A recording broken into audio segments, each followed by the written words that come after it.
Buckle up for a bit longer presentation that is more of a summary of this series of videos than anything else. If you've looked at all of the videos, I feel sorry for you, but more importantly, you are ready to make a decision on how to proceed with intercultural competence. Is your first stop inward as to who you are culturally and what you'd like to do with intercultural competence? Or is it locally interpersonal, looking to serve immigrant communities in your city or town and grow your intercultural competence? Or is it time for you to act, to look for ways to wage peace, such as joining the Peace Corps or foreign service? No matter what, you know where you are. Let's summarize what I've tried to cover. We started this set of presentations with my adapted definitions of intercultural competence and established the first principle of intercultural competence. We defined all of the terms we needed along the way that are all part and parcel of that definition, parsing that definition all throughout the videos. Let's just briefly address each element that was promised. Intercultural competence as a field, as I assert, has the first principle of human dignity. This field developed over the course of my lifetime. My own teaching of the topic is based on what I needed to know before I went to the Soviet Union back in 1990.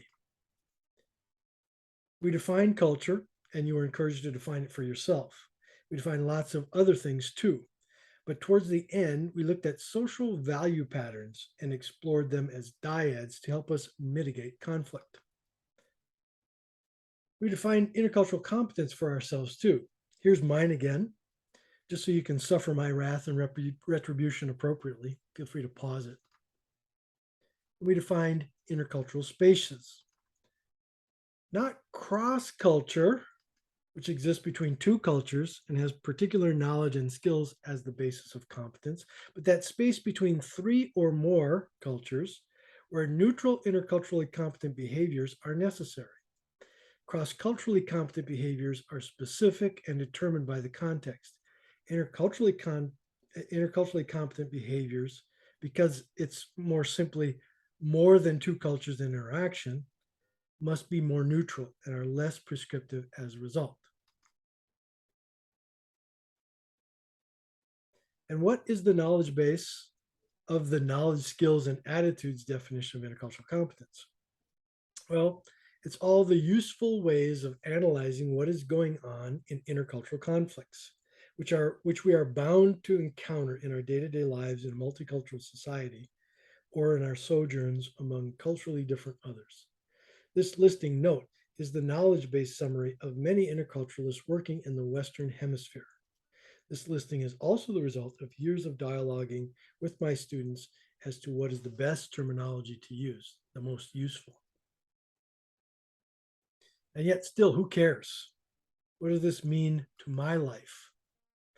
Well, you can implement the value patterns and questions using ODIEH, observe, describe, interpret, explain, hypothesize, as you live your life. You can seek out experiences where you can use that knowledge and reflect critically as to what is going on. In reflecting critically, you'll be able to manage conflicts of all kinds and build your skills and perhaps intercultural virtues as you take your path to foster peace for yourself and others locally or internationally. We covered the skills in later presentations, but what was the highest order skill? Well, I just mentioned it. Critical thinking about culture that allows you to short circuit your cultural ladder of inference, which, if you don't, will result in a lot of offense, anger, and angst for yourself. That is the highest order according to me. And you can seek out those places where intercultural peace is built. These places are very often not at the center of the civic spaces. So I'll leave you with these questions. What does this look like for your future? What skills or experiences do you have now that have prepared you as an interculturally competent person?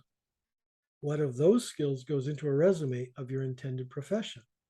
Or what ideally would you want to be able to do as your ideal self of the future? The end. Well, I use these videos as presentations for the courses I teach on intercultural competence. They're also freely available for anyone to watch. So please feel free to like it or subscribe to this channel as you see fit, or share it. Your feedback is very valuable to me to help make sure that things are clear to you. And may you find the peace that you are looking for.